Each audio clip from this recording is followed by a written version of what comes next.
Dans cet exercice, on s'intéresse à une pile à combustible fonctionnant avec du méthanol. Dans la première question, on souhaite écrire l'équation de la réaction d'oxydoréduction de cette micropile. Pour cela, on va superposer les deux demi-équations électroniques qui sont déjà données, mais auparavant, il faut multiplier la première par 2 et la troisième par 3 pour que le nombre d'électrons transférés entre les deux couples soit les mêmes, c'est-à-dire ici 12 électrons. On superpose alors les deux demi-équations. À gauche, 2 molécules de méthanol plus 3 molécules de dioxygène. Les 12 ions H+ n'apparaissent plus car ils se simplifient avec les 12 ions H+ qui apparaissent également à droite. Et les 2 molécules d'eau à gauche n'apparaissent plus non plus car, se simplifiant avec 6 molécules d'eau à droite, il n'en reste donc plus que 4 à droite et il se forme également 2 moles de dioxyde de carbone. Dans la deuxième question, on souhaite calculer la capacité électrique de la micropile et pour cela on utilise la formule qui est donnée où la charge Q est la capacité électrique, c'est-à-dire la charge maximale notée Qmax qu'on isole avec grand E en joules, U en volts et la capacité en coulombs. L'énergie à fournir est celle fournie par la batterie lithium-ion qui fournit une énergie de 7,98 Wh qu'on convertit en joules grâce à la conversion 1 Wh égale 3600 joules. On remplace par les valeurs numériques et on trouve une capacité électrique à fournir de 5,7 puissance 4 coulombs.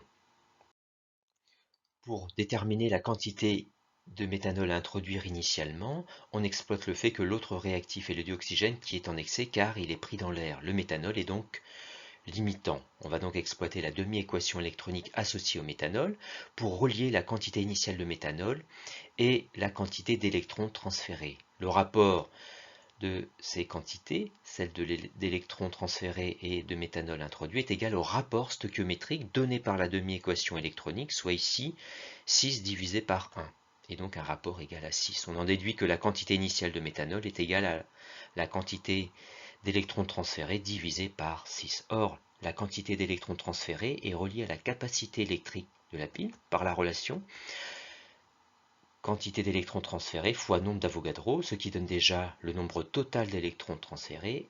Et si on multiplie ce produit par la valeur de la charge d'un électron, on retrouve bien la valeur de la charge totale des électrons transférés, qui est par définition la capacité électrique.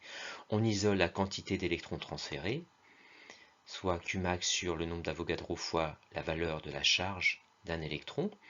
On remplace cette expression ici, et on remplace par les valeurs numériques pour calculer la quantité initiale de méthanol, soit 0,099 mol. Or, cette quantité serait la quantité à introduire si le rendement de la micropile était de 100%. Or, il n'est que de 40%. Il faut donc prévoir une quantité de méthanol supérieure à introduire dans cette micropile pour compenser les pertes. Pour cela, on réalise un tableau de proportionnalité, les 0,099 mol représentant 40%. On cherche donc la quantité de méthanol à introduire initialement correspondant à 100%. On pose le produit en croix pour en déduire la quantité initiale à introduire réellement, soit 0,099 fois 100 divisé par 40, ce qui donne une quantité de matière à introduire de 0,25 mol.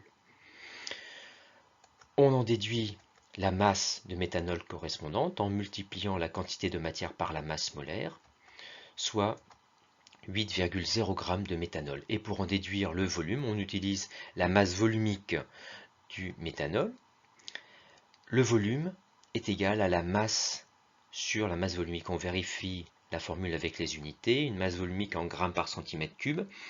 Une masse en grammes. Gramme sur gramme se simplifie. Il reste des centimètres moins 3 au dénominateur, c'est-à-dire des centimètres cubes au numérateur, l'unité d'un volume. On remplace par les valeurs numériques et on trouve un volume de 10 cm3, c'est-à-dire 10 ml, et donc un volume correspondant au volume d'une batterie lithium-ion, et donc cette solution de micropile au méthanol est donc une solution réaliste.